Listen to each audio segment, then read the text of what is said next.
What kind of son tells his own mother she isn't welcome at his wedding? That's the question that haunted me the day my phone rang, and I heard the words no mother should ever have to hear. Mom Victoria, and I think it's better if you don't come. I'm Margaret Thompson.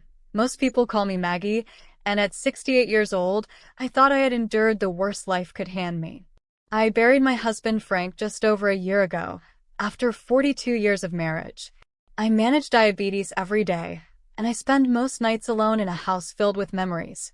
Through it all, the one light in my life has always been my son David. He was the reason I kept moving when grief weighed me down. He was the voice on the other end of the line that made me feel like I still mattered. But when his fiancée, my soon-to-be daughter-in-law, decided I shouldn't be at their wedding, David didn't defend me. He didn't stand up for his mother. He simply repeated her wishes, as though I was nothing more than an inconvenience. It wasn't just rejection. It was humiliation. To raise a child, to pour your life into him, only to be told you're not good enough to witness his happiest day, that kind of wound cuts deeper than words can describe. Yet, this story doesn't end with silence or surrender. No, this betrayal awakened a fire inside me that even I didn't know I had. Because while they thought they could push me aside, they didn't expect that I would turn the tables and ruin the very thing they valued most. But before I tell you how, let me ask you, have you ever faced a moment where someone you loved made you feel disposable? If yes, please subscribe to this channel and tell us where you're watching from. Frank's death had left a hole no one could fill. 42 years together meant that every chair in my house, every clock on the wall, every creak in the floor carried his memory. For months, I wandered through rooms that felt too quiet, surviving on the comfort of David's phone calls. My son had become my lifeline. When his name lit up my caller ID, it felt like a thread pulling me back to the world of the living. So when he called one rainy Tuesday morning, I thought it would be good news. He sounded nervous, but when he said, "Mom Victoria and I are getting married," my heart leapt. Finally, after years of waiting, my only child had found someone to share his life with. I imagined myself standing proudly by his side, tears in my eyes as I watched him begin a new chapter. But that joy lasted only seconds. Because before I could even offer to help with the planning, David cut me short. His voice grew colder as he explained that the wedding would be very small, that Victoria's family had certain expectations, and that my health might not handle the stress. Stress? I'd managed my diabetes faithfully for 8 years. I'd traveled, cooked for large gatherings, and lived through the agony of losing my husband. And now my own son was telling me I couldn't handle a wedding? That phone call wasn't just a conversation. It was a fracture. In a single breath, David erased every diaper I'd changed, every night I'd stayed awake nursing his fevers, every sacrifice I'd made to keep him safe and happy. I thought the hardest part of widowhood was sleeping alone. I was wrong. The hardest part was realizing that the child I raised had chosen a woman's expectations over his mother's dignity. That night, I sat at the kitchen table staring at the rain as it traced lines down the glass. The mug in my hands still read "World's Best Grandma," though life had denied me grandchildren. My son's voice echoed in my mind, "It might be better if you didn't attend." I wanted to believe it was a mistake, that grief had clouded my hearing, or that David would call back, ashamed of what he'd said. But the silence told me otherwise. It wasn't an accident. It was a decision. And in that silence, a question took root inside me. How could the boy I raised become a man who cast aside his own mother? People say betrayal stings most when it comes from a stranger. They're wrong. Nothing compares to being dismissed by the child you once held in your arms. The same child whose scraped knees you bandaged, whose tears you wiped away, whose future you prayed for every night. At 68, I had faced sickness, loneliness, and the cruel ache of losing the love of my life. But this was different. This was a rejection of who I was, of the role I had played in shaping the very man making this choice. Yet, even as tears threatened, another thought burned stronger. If I wasn't welcome at his wedding, then I would make sure that wedding, and everything that came with it, would never be the fairy tale they imagined. Because while they were busy plotting my absence, I was already preparing a surprise of my own. Stay with me, because this isn't just a story about a mother being cast aside. It's a story about strength, about dignity, and about how a widow found the courage to turn humiliation into the sweetest justice. The call ended, but the silence it left behind was deafening. I sat at the kitchen table, my hands gripping the mug so tightly I thought it might shatter. For a long while, the only sounds were the steady hum of the refrigerator and the rain dripping against the window. I wanted to call David back, to beg him to reconsider, but something in his voice told me it would be useless. Frank would have known what to say. He always did. For 42 years, he had been my anchor, steady and unwavering. When David scraped his knees as a boy, it was Frank who convinced me to let him climb trees again. When our finances hit rough patches, it was Frank's steady hand that kept the lights on. And when I doubted myself, it was Frank's quiet confidence that made me believe I could handle anything. Now there was no one to turn to. Just an empty chair across the table, a dent in the cushion where Frank used to sit while reading the morning paper. His absence made David's words cut even deeper. How had I raised a son who thought his mother was a burden? I had been there for every milestone. I stayed up through the nights of childhood fevers, clapped proudly at every baseball game, and cried with him when his first marriage fell apart. I gave him my love when he had nothing, and I offered help when his life seemed stuck. And this was my reward, to be told that my presence would tarnish his fresh start. Tears threatened, but I pressed them back. I wouldn't let them win.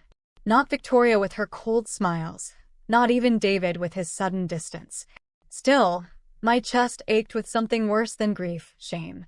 The thought of neighbors asking about the wedding, of friends assuming I'd be part of it, filled me with humiliation I couldn't explain. But as the hours passed, humiliation gave way to something sharper. A question began whispering in my mind. If the wedding was too small for me, why did David sound so uneasy telling me? That evening, I wandered from room to room like a ghost in my own home. Every corner carried echoes of a life I once knew. The wedding china sat untouched in the cabinet. The silver Frank had polished each holiday still gleaming, waiting for family gatherings that would never come. The bed I once shared now felt like a cavern, the other pillow untouched since the day Frank closed his eyes for the last time.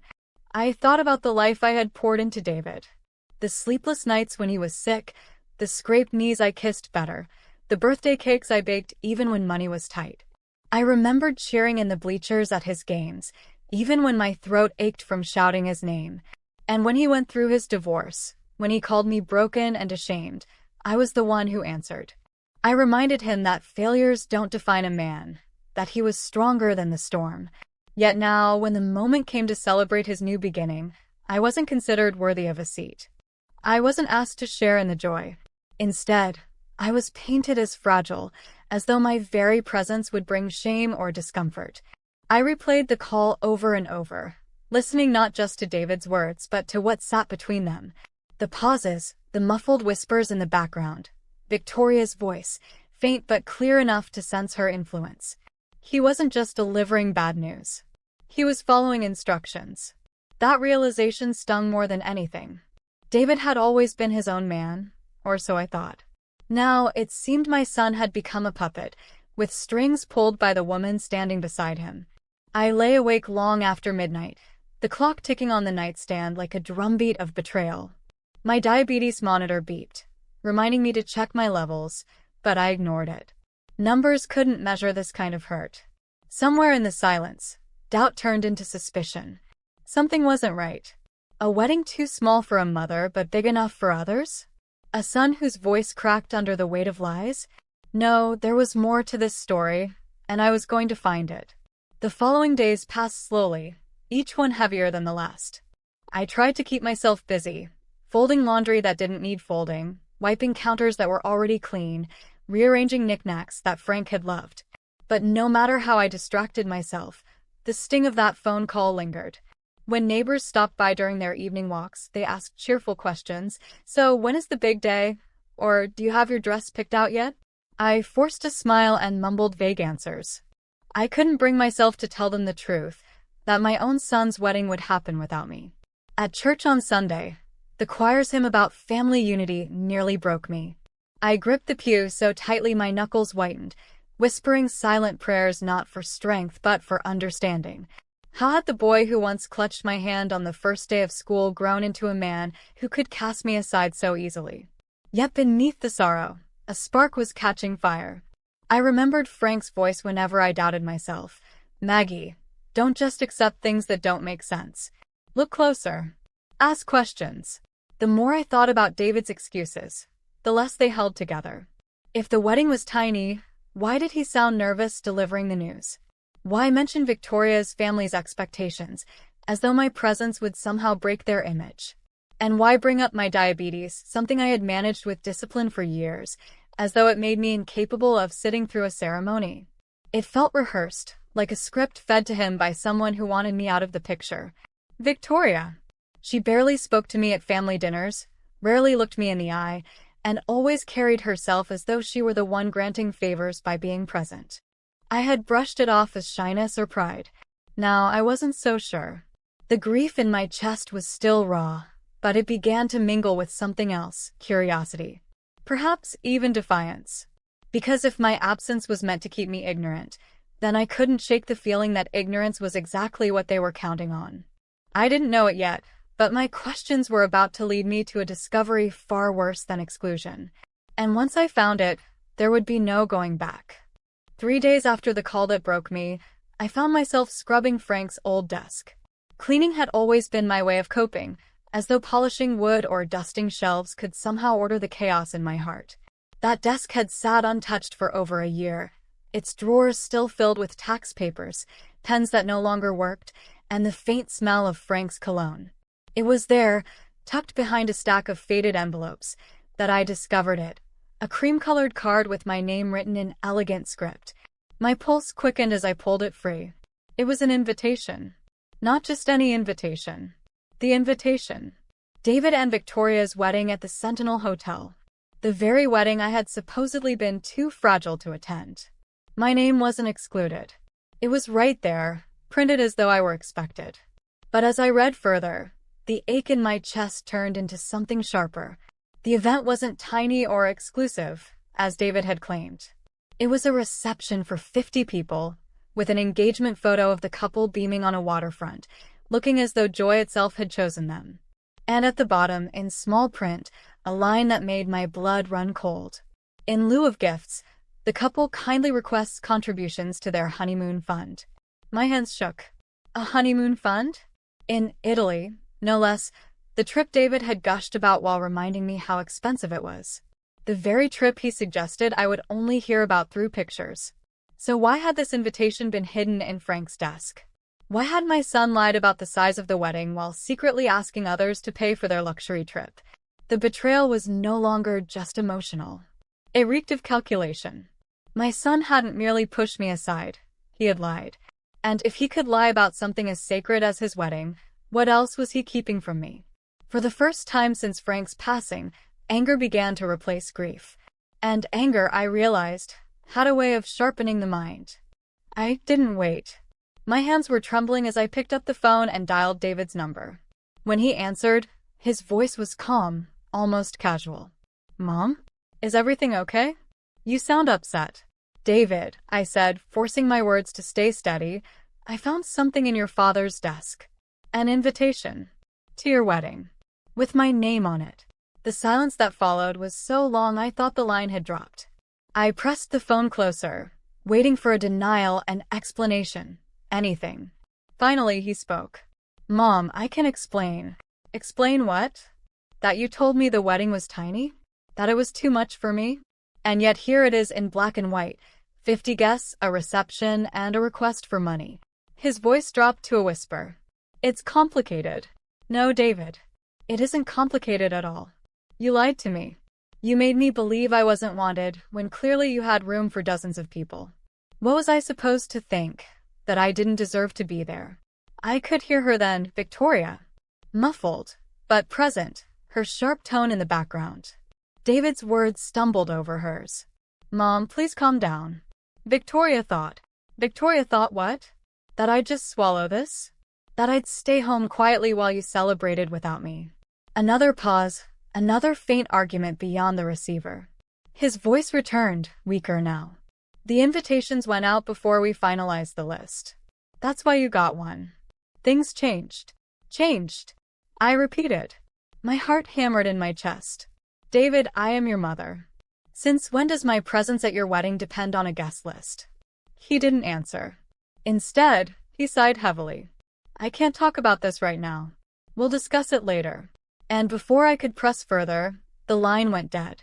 I sat frozen, the cream-colored card still in my hand, its gold lettering mocking me. My own son couldn't even defend me without checking in with the woman beside him. The betrayal of being excluded was one wound, but the discovery of lies layered on top of it, that was something else entirely. And for the first time, I began to wonder if this wedding was less about love and more about what they stood to gain. I stared at the invitation long after the call ended, my chest tight with fury. The photo of David and Victoria smiling on the waterfront mocked me. Their happiness was built on lies, and now I needed to know just how deep those lies went. David's words echoed in my head. It's expensive, but Victoria says it's a once-in-a-lifetime experience. We're making it work. I had brushed it off before, but the phrase came back to me now with a chilling weight. Making it work? How? I opened my laptop, the one David himself had set up for me after Frank's death. Online banking had always confused me, but I had learned enough to manage the basics. With trembling hands, I typed in my login details. The numbers on the screen nearly stopped my breath.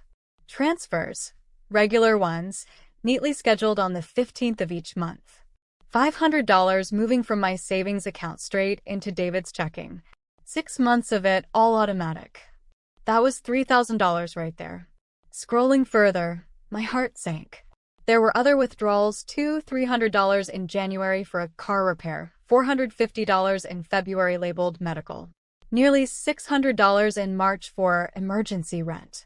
Each line was a memory of a phone call, David's weary voice on the other end, asking for help. I had believed every word. The truth hit me like a slap. Over the past year, nearly $8,000 had flowed from my accounts into his.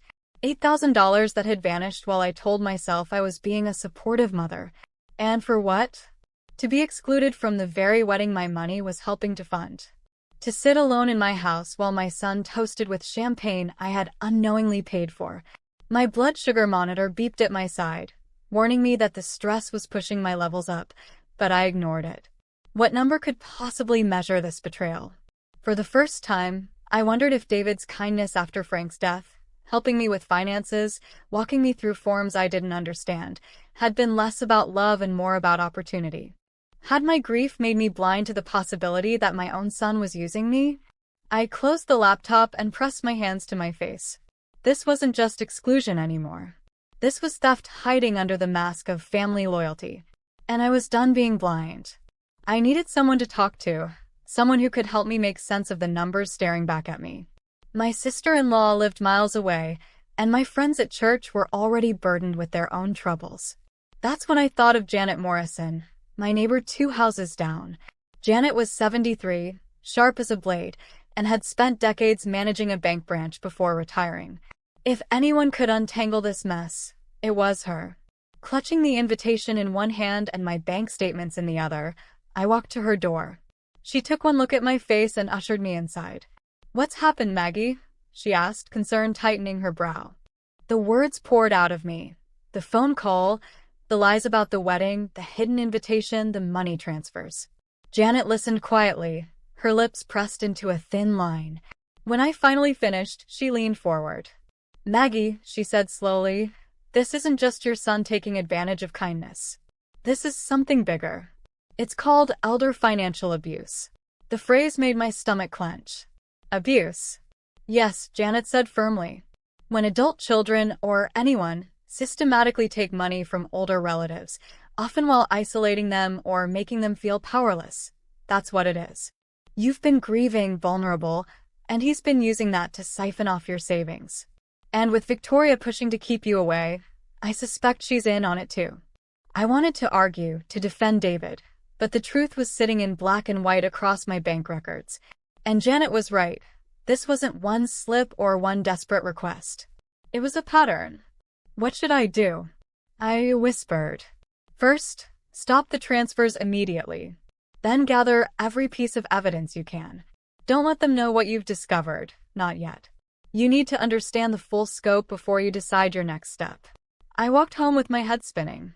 The son I had loved, the boy I raised, was draining my savings while planning a lavish wedding and honeymoon I wasn't allowed to witness. Victoria had painted me as a burden, while smiling to strangers online about my supposed generosity. The ache in my chest hardened into something else: resolve. They thought I was weak. They thought I was blind. They thought wrong. Have you or someone you know ever faced financial betrayal from someone you trusted? Share your story in the comments. I'd like to know how you found your strength. I didn't sleep the night after talking with Janet. Each time I closed my eyes, numbers swam before me. Dollar amounts, withdrawal dates, the mounting total that had quietly slipped from my savings. By dawn, exhaustion pressed on me, but determination pressed harder. If David and Victoria thought I would remain blind, they were mistaken. I began with the easiest trail: social media. Though I rarely used it myself, I knew Victoria lived online. With some effort, I dug into her profiles. The first thing I saw was her glowing smile and photos from expensive restaurants, weekend getaways to the coast, and shopping sprees at high-end boutiques. Their lives looked abundant, overflowing, far more lavish than what David's modest salary and her part-time gallery job should ever afford. Scrolling further, my stomach twisted. There was Victoria in a bridal shop, twirling in a gown that could have bought me groceries for half a year. The caption chilled me. So grateful. David's mom insisted on contributing to our wedding expenses. Some mothers-in-law really are angels. I gripped the edge of my desk until my knuckles whitened. I had never offered such a thing. She had painted me as a generous benefactor while secretly excluding me from the very event she bragged about. And hundreds of strangers praised her for having such a supportive future mother-in-law. But the sting didn't stop there. Buried in her older posts were complaints disguised as reflections. "It's hard when your partner's family doesn't understand boundaries," one caption read. Another featured an article about adult children needing to set limits with needy parents, with her comment, "Relevant right now, sometimes protecting your future means making difficult choices." It was clear. Victoria wasn't just spending my money. She was building a story online, framing me as the overbearing, fragile mother who needed to be cut out for their happiness. What hurt most wasn't her lies. It was the thought of David reading those words, nodding and agreeing. I knew then this wasn't simple selfishness. This was calculated. And if I wanted to survive it, I had to see just how far the plan reached. Victoria's online world had shown me enough to raise every alarm, but I needed more than screenshots. I needed proof that couldn't be brushed off as misunderstandings. I picked up the phone and called my bank. After being shuffled between departments for what felt like forever, a polite voice finally came on the line. "Mrs. Thompson, how can I help you today?" "I need to know," I said, steadying my voice, "who has access to my accounts and where my statements are being sent." There was a pause as the representative tapped through files. "I see here that David Thompson was added as a joint account holder on September 15th of last year. Statements have been going both to your address and to an apartment on Hawthorne Boulevard." My breath caught. I never agreed to that. "Our records indicate you came in within that day and signed the paperwork." My mind reeled. September 15th, barely 2 months after Frank died, when I was drowning in grief, when I could barely concentrate enough to manage the simplest tasks. I remembered David insisting we go to the bank together, assuring me that we needed to update some things. I had signed papers through a fog of tears, trusting the son who said he was helping me. And in that trust, I had handed him full access to everything Frank and I worked a lifetime to build. "What does a joint account holder mean exactly?" I asked, my throat dry.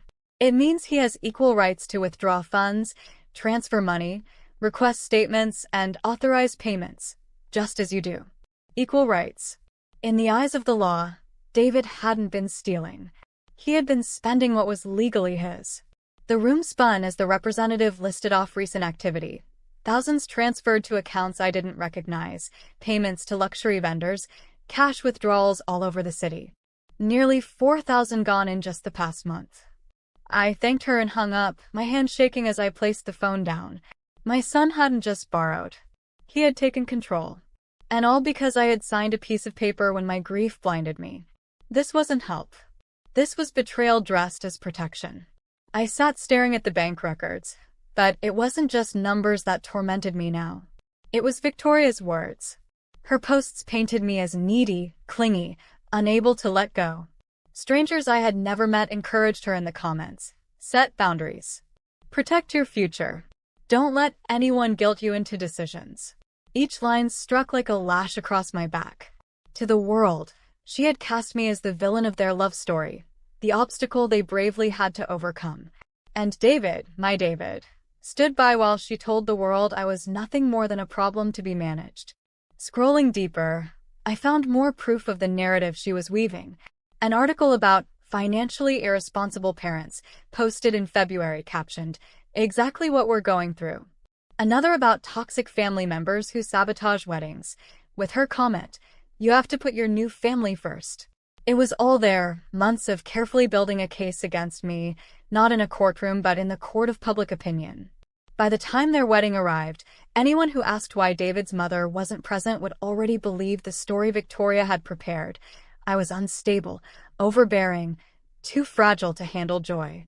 I closed the laptop, bile rising in my throat. This wasn't just greed. This was character assassination. My phone rang then, shattering the silence. David's name flashed on the screen. For a long moment I considered letting it ring, but something in me needed to hear his voice. I needed to know if there was anything left of the son I raised. "Mom," he said when I answered, "Victoria and I talked last night. We think maybe we were too hasty about the wedding thing." Too hasty. As if excluding me had been a slip of the tongue. He continued, "We'd like to invite you to dinner tomorrow night. Victoria's cooking. We want to clear the air." Clear the air. No mention of apologies. No acknowledgement of the money or the lies. Just a polite invitation into their world, as if a meal could erase the wreckage they had caused. I agreed. But not because I believed in reconciliation. I agreed because for the first time, I saw the truth clearly. This dinner wasn't about peace. It was about control. And if they thought I would walk into that trap unprepared, they were about to learn just how much their mother still had left in her. The moment I set the phone down, my course was clear. If they wanted me at dinner, then I would go, but not as the confused widow they believed me to be.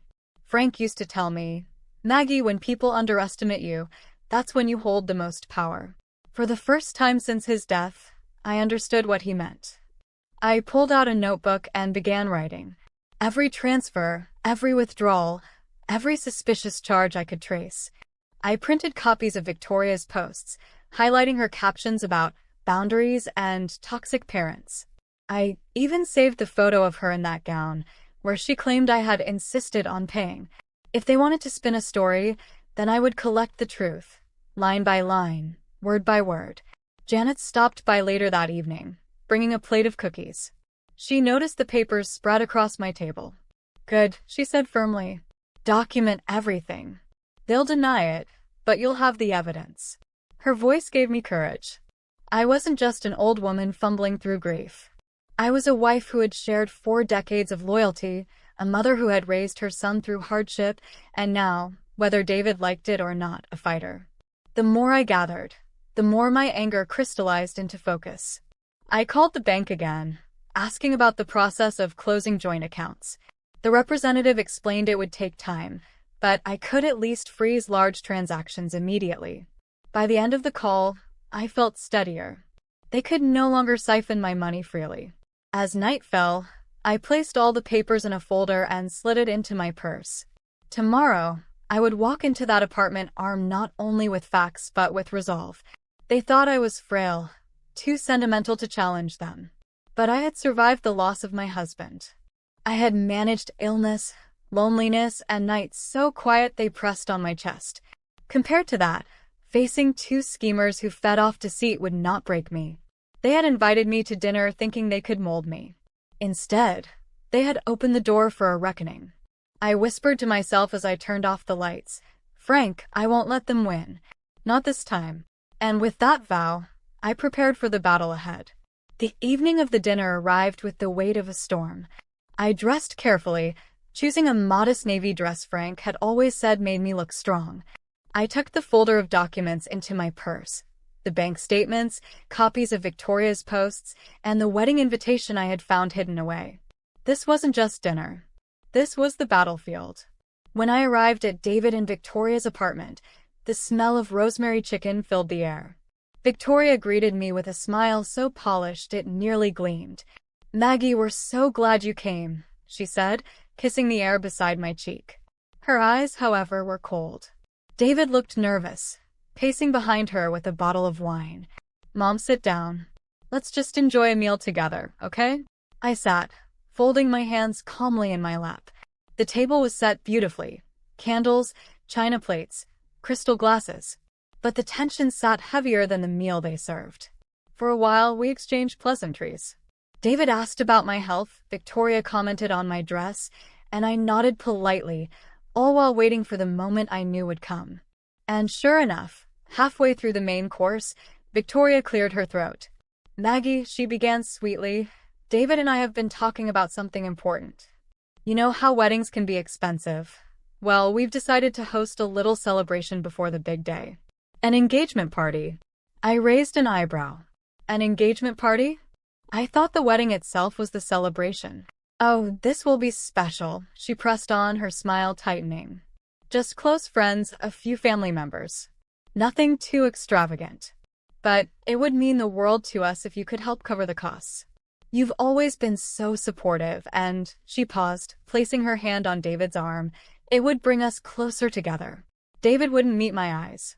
He stared at his plate, twisting his fork like a boy caught cheating on a test.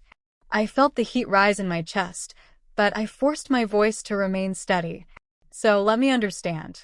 You're asking me to pay for an engagement party when I wasn't even invited to the wedding in the first place." David flinched. Victoria's smile never faltered. "This is different," she said quickly. "This is about family unity. About healing old wounds." Healing, I thought bitterly while draining me dry. I leaned back in my chair, giving them nothing. They didn't know I had come armed. They didn't know the storm I was about to unleash. I folded my napkin slowly, letting the silence stretch. If Victoria expected me to nod meekly, she was in for a surprise. "An engagement party," I repeated softly, as if tasting the words. "And you'd like me to sponsor it?" David shifted in his seat. "Mom, it's not like that. We just thought." Victoria cut him off with a gentle squeeze of his arm. "We thought it could be a chance to show everyone that you support us. People talk, Maggie. They've noticed the distance. This would prove you're part of our journey." Her choice of words stung. People talk. She had spent months fueling that talk online, and now she wanted me to pay for the privilege of silencing it. I forced a smile. "You're right. Appearances matter." Victoria's eyes lit up, mistaking my tone for surrender. "Exactly. So we can count on you." I reached into my purse and placed a cream-colored envelope on the table. Her smile faltered as she recognized it.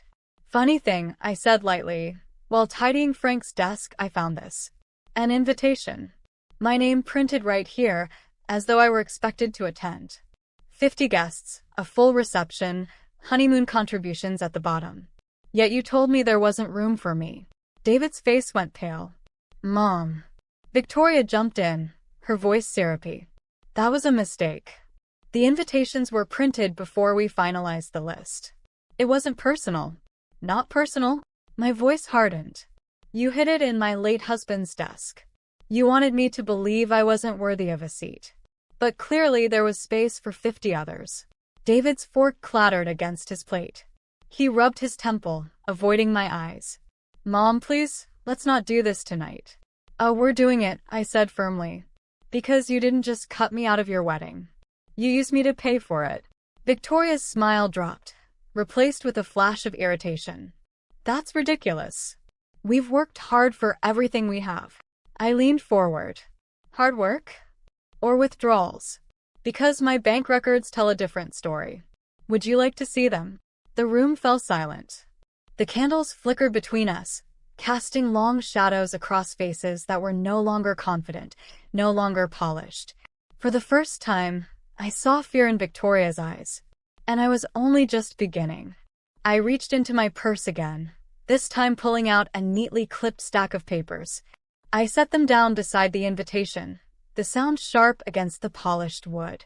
These, I said, are my bank statements from the past year. 6 months of automatic transfers into your account, David. Hundreds at a time. Add them up, and it comes to over $15,000. Care to explain how that happened? David's face drained of color. Mom, don't bother, I cut in. The bank explained it already. You added yourself as a joint holder last year. Do you remember? 2 months after your father's funeral, when you insisted I sign some papers I barely understood. That's how you did it. You had full access to everything Frank and I built. Victoria's jaw tightened, her eyes darting to David. She's exaggerating. It's not that much. Oh, but it is, I said calmly, sliding the top page across the table. Every dollar marked, every withdrawal traced. Payments to luxury vendors, cash pulled before weekend trips, transfers to accounts that aren't even in your name, David. Shall I read them aloud? His hands clenched into fists on the table. Mom, I only did it to help us get started. We'll pay you back. Started. My voice cracked, but I held my ground. You call draining my savings a start? You didn't even have the decency to ask. You just took. For a moment, the only sound was the hiss of the candles. Then I reached once more into my folder and slid out a yellowed envelope. The sight of it silenced them. This, I whispered, was a letter your father wrote me before he passed. He worried you were careless with money, David. He warned me not to let grief cloud my judgment. I didn't listen. I wanted to believe you'd grown into a man he could be proud of. Instead, you proved him right. David stared at the letter as though it were a blade pointed at his chest. Victoria shifted in her seat, no longer smiling, no longer sweet. I leaned back, my heart steady. You both thought I'd stay quiet. You counted on my love to blind me. But you miscalculated. For the first time, they had no script. Only silence. And I wasn't finished yet. I let the silence sit, heavy and suffocating, before speaking again. Of course, I said, almost casually, I didn't just bring these papers to scold you. I've already taken action. David's head jerked up. What do you mean? I replied evenly, the joint accounts are frozen. The bank can't stop you from being a co-holder, but they can block large transactions until my lawyer finishes the paperwork. And yes, I've hired one. By tomorrow morning, you'll find your little stream of free money has dried up. David's mouth opened, but no words came out. Victoria, however, slammed her fork down. You had no right. I turned to her, meeting her glare with calm steel. No right? It was my money. My savings. My future. And you thought you could dress it up as family support. I reached once more into my folder and pulled out a final document, a printed confirmation from a travel agency. I slid it across the table. Recognize this? A honeymoon booking for Italy. Paid in full. Using funds pulled from my account. Victoria's face went crimson. David's eyes darted from the paper to me, panic etched across his features. Well, I continued, my voice firm but steady, you might want to cancel those matching luggage sets. Because I already called the agency. The reservation is gone. No flights. No hotel. No luxury trip on my dime. David pushed back from the table, his chair screeching against the floor. Mom, how could you? This was our dream. Our dream. I snapped. Or was it mine, stolen and repackaged as yours? Did you ever stop to think what you were doing to me? Or did you just see me as a wallet with a weak heart? He faltered, his lips trembling, but no apology came. Only shame. Victoria, though, was less shaken. Her voice sharpened like a knife. You're making a spectacle out of this. Do you want people to know you ruined your son's wedding? I almost laughed. No, Victoria. You ruined it yourselves. I just made sure you can't ruin me in the process. The candlelight flickered between us, casting their anger into sharp relief. And for the first time, I wasn't the one shrinking under their words. I was the one holding the power. The room was so quiet I could hear the faint tick of the clock on the wall. David slumped in his chair, his shoulders rounded as though the weight of every paper on the table pressed him down. Victoria, on the other hand, bristled with fury, her fingers drumming against the stem of her wine glass. You've embarrassed us, she hissed. Do you realize how this makes us look? I met her glare. Embarrassed? Try betrayed. Try humiliated. I gave my son everything I had: time, love, sacrifice. I sat up nights nursing him through fevers.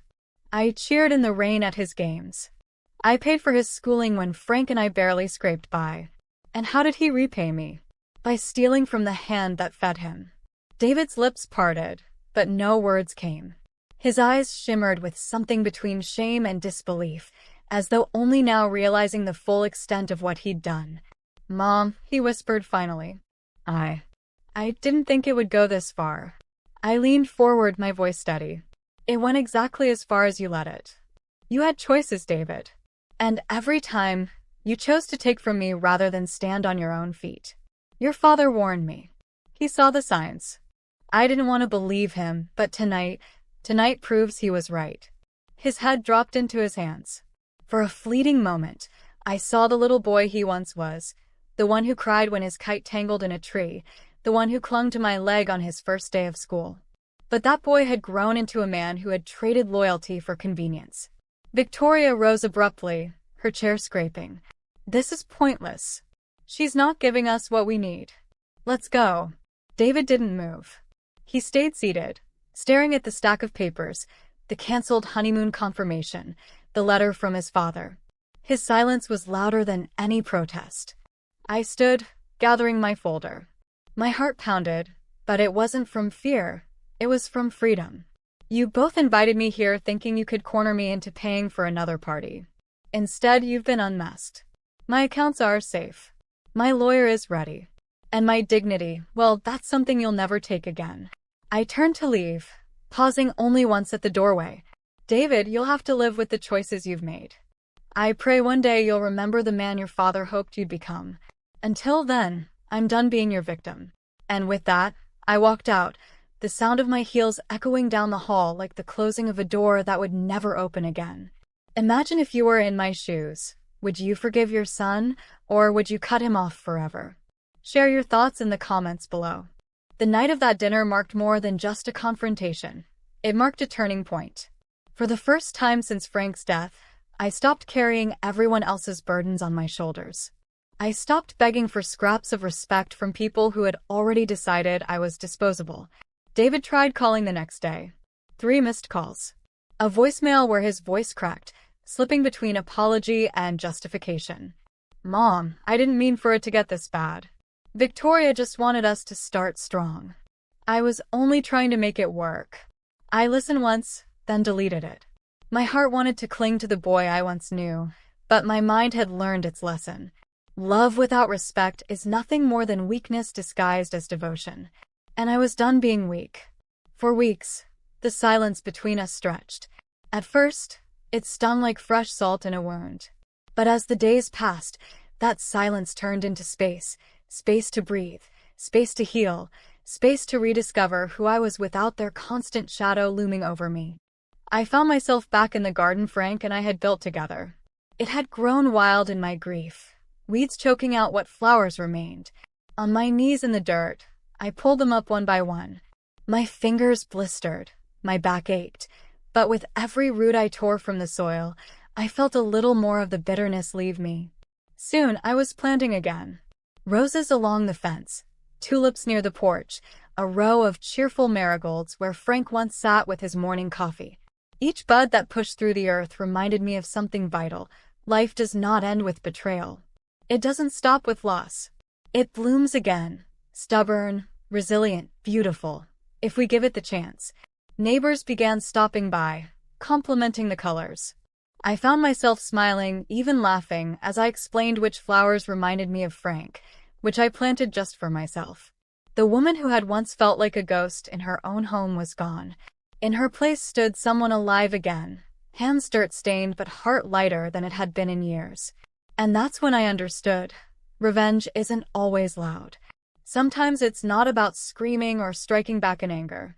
Sometimes, the sweetest revenge is simply refusing to remain a victim. David and Victoria thought they had reduced me to silence. Instead, I cut off their access, exposed their lies, and walked away with my dignity intact. Their Italian honeymoon evaporated, their image of me as weak shattered. They were left to face the consequences of their greed, together, without me as their safety net. I could almost hear Frank's voice as I watered the garden one morning. "Maggie, you stood your ground. You chose yourself." And in that moment, I realized something powerful. It's never too late to stand up for yourself. Age, grief, illness, none of it erases the right to demand respect. Betrayal may wound, but healing begins the moment you refuse to let it define you. I won't pretend it was easy. Some nights, the ache of losing David kept me awake. Some mornings, I longed for the sound of his voice saying "Mom," without guilt attached to it. But strength isn't about erasing pain. It's about refusing to let pain control the rest of your story. And my story was far from over. I began journaling, writing down not just the hurt but the lessons. That love without boundaries becomes exploitation, that loyalty without respect becomes servitude, and that silence in the face of betrayal is nothing less than surrender. One entry I wrote and underlined 3 times. It's never too late to stand tall, even if your knees are shaking. Looking back now, I see the irony. My daughter-in-law thought she was clever by excluding me, by labeling me fragile, by painting me as an obstacle. But in the end, her cruelty gave me clarity. She forced me to reclaim myself. She taught me that the greatest act of defiance is to keep living with joy when others want to see you broken. So yes, betrayal hurts. But refusing to be a victim? That is the sweetest revenge. And sometimes, revenge doesn't require shouting or violence. Sometimes, revenge is as simple as canceling their wedding trip. Because in the end, I didn't just cancel their honeymoon. I canceled their power over me. Friends, what do you think? If you were in Maggie's place, would you forgive your son, or would you cut him off forever? Tell us in the comments. Don't forget to like this video, share it with someone who needs to hear it, and subscribe to our channel for more powerful stories from around the world. And stay tuned. Our next story is one you won't want to miss.